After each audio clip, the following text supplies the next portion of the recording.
Ahora vamos a hablar sobre la evaluación global del riesgo de confusión entre marcas en los casos en que su similitud resida esencialmente en un elemento débil o no distintivo. Nuestro primer ponente va a ser Jaime Jiménez Llorente, nacido en Madrid, licenciado en Derecho, con más de 20 años de experiencia en el ámbito de la propiedad industrial, funcionario del Cuerpo Superior de Administradores Civiles del Estado, actualmente en situación de servicios especiales, trabajó en el Departamento de Coordinación Jurídica y Relaciones Internacionales de esta oficina desde el 2005 hasta el 2011. O sea, es un viejo conocido y amigo de la Oficina Española.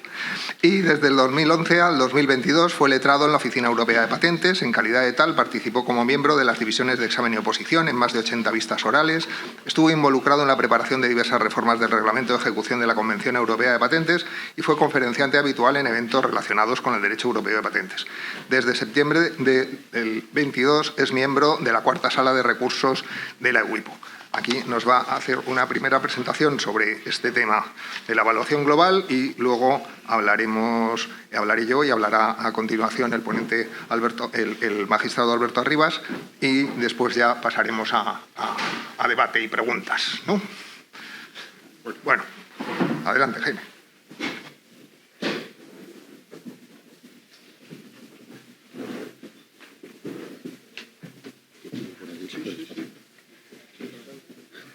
Bueno, ¿se me oye? Sí, ¿no?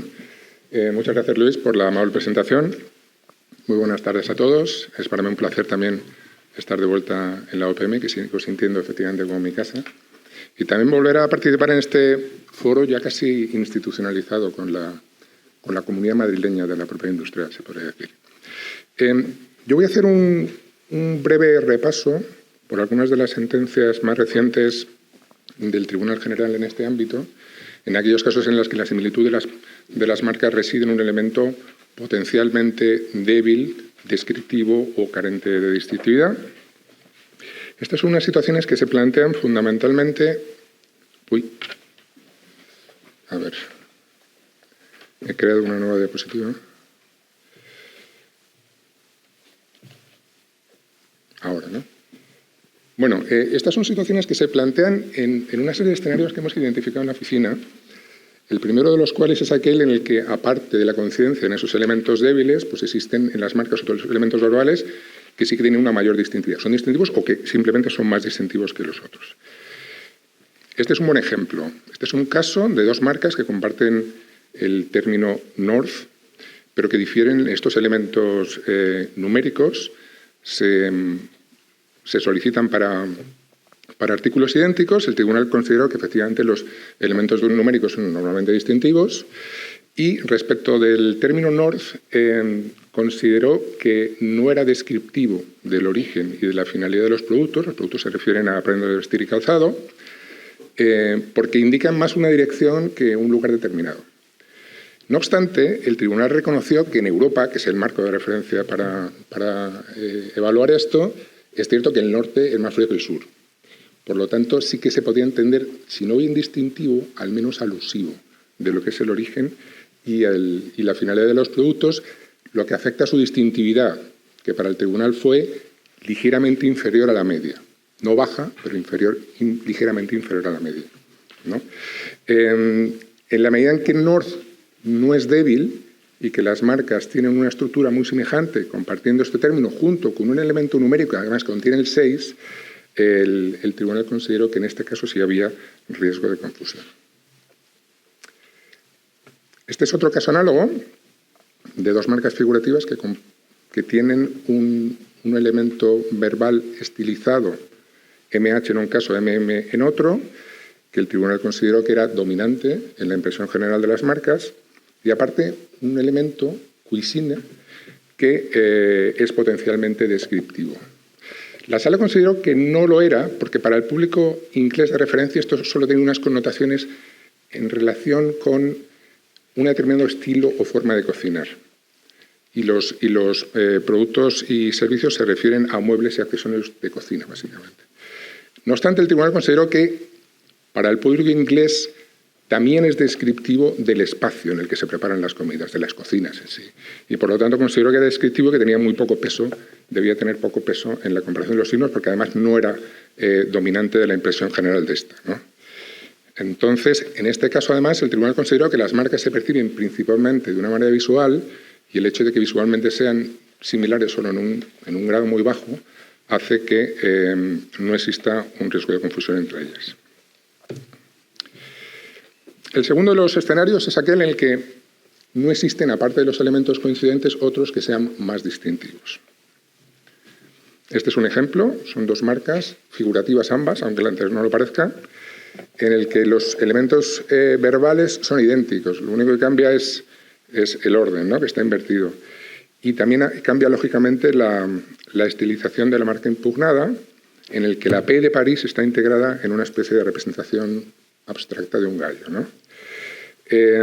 Los productos eran idénticos y similares en distintos grados, y el tribunal consideró que, efectivamente, los términos tanto París como bar, tanto aisladamente como en su combinación, eran descriptivos porque hacían referencia a un establecimiento que se asociaría con la cultura y la gastronomía francesa, ¿no?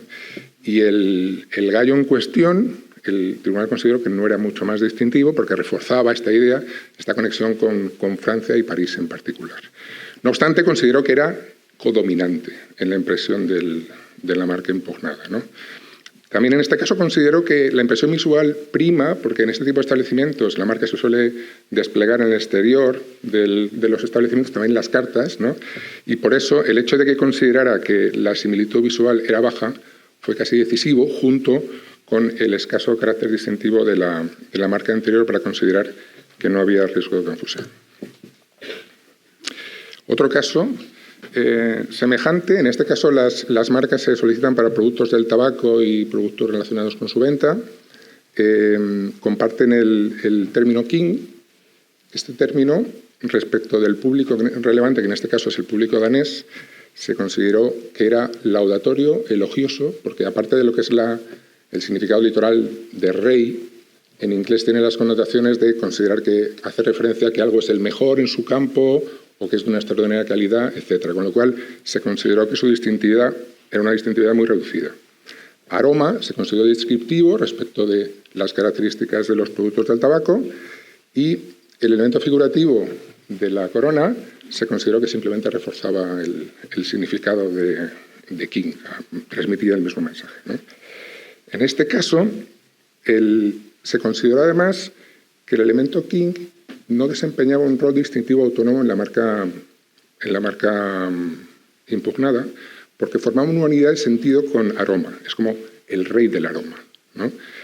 Entonces no se aplicaba la jurisprudencia correspondiente. Y también el hecho de que la marca anterior tuviera una distintividad añadida en Dinamarca tampoco se consideró decisivo, porque esta distintividad añadida se refería a lo que es el signo en su conjunto y no singularmente al elemento king, que seguía siendo descriptivo. El tercer caso supuesto se refiere a signos compuestos por una raíz, un sufijo, un prefijo, que son potencialmente débiles.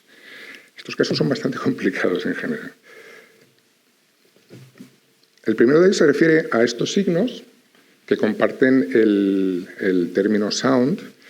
El término sound consideró el tribunal que sería entendido en toda la Unión Europea, porque el público relevante era un público profesional, y este término además está íntimamente vinculado a los productos en cuestión, que son en general materiales de aislamiento acústico. Así que para ese público en particular considero que sería entendido y sería descriptivo.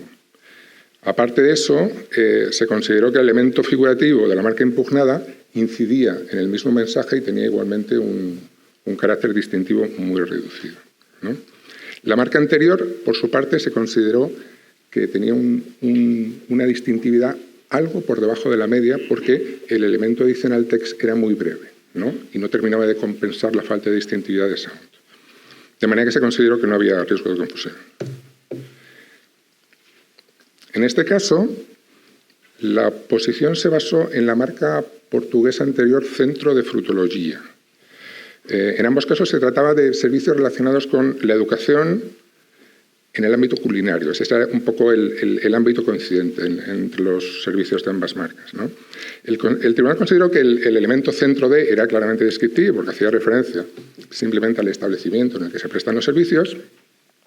Y respecto a frutología, el tribunal no estuvo de acuerdo en considerarlo descriptivo, como había hecho la sala, porque a pesar de conceder que sería interpretado como la unión de fruto y el sufijo logía, que puede hacer referencia al estudio o al conocimiento de la fruta, el tribunal dijo que era una palabra inventada, de hecho, porque no existía en el diccionario de portugués, una palabra de fantasía, y que, pese a su carácter alusivo, tenía distintividad. Tenía una distintividad algo aminorada, algo por debajo de la media, pero no baja, en todo caso, ¿no? Entonces, en su conclusión, el tribunal consideró que la coincidencia entre frutología y frutology, que era muy alta, no podía ser contrarrestada por un elemento débil como es centro D. Y en lo que se refiere a la coincidencia en elementos figurativos débiles o potencialmente débiles, tengo un caso más, es este, muy interesante. La marca anterior es una marca polaca. Respecto de la distintividad de los elementos verbales, el tribunal consideró que Miecko es un elemento distintivo en Polonia, simplemente se refiere a un nombre propio, que los elementos cherry y cherrísimo serían comprendidos por el público polaco porque tienen la ayuda de la representación muy realista de una cereza en el signo, lo que les ayudaría a entender, digamos, el significado de esos términos. Y respecto a los elementos figurativos, esto es interesante porque en lugar de hacer una comparación de detalle, ¿no? y a pesar de estar de acuerdo en que hay elementos claramente descriptivos, como la cereza, que hace referencia al sabor de los productos, el tribunal consideró que la composición global, la disposición de los distintos elementos, la gama de colores utilizados, creaban un conjunto capaz de dotar de una impresión notable en lo que es el conjunto del signo, ¿no? Y en este caso también considero que el elemento visual iba a primar en lo que es en el momento de la adquisición de los productos, con lo cual el hecho de que esa impresión global de conjunto fuera muy semejante les llevó a conceder en este caso la existencia de un riesgo de confusión. De hecho, tanto la sala como el tribunal emplean la expresión de que el signo impugnado captura la esencia visual de la marca anterior, es decir, lo que es su impresión global, ¿no? En este caso, los elementos denominativos no fueron capaces de contrarrestar esa similitud de los elementos figurativos, que singularmente podrían ser algunos débiles distintivamente, pero que en su conjunto tenían una distintividad normal.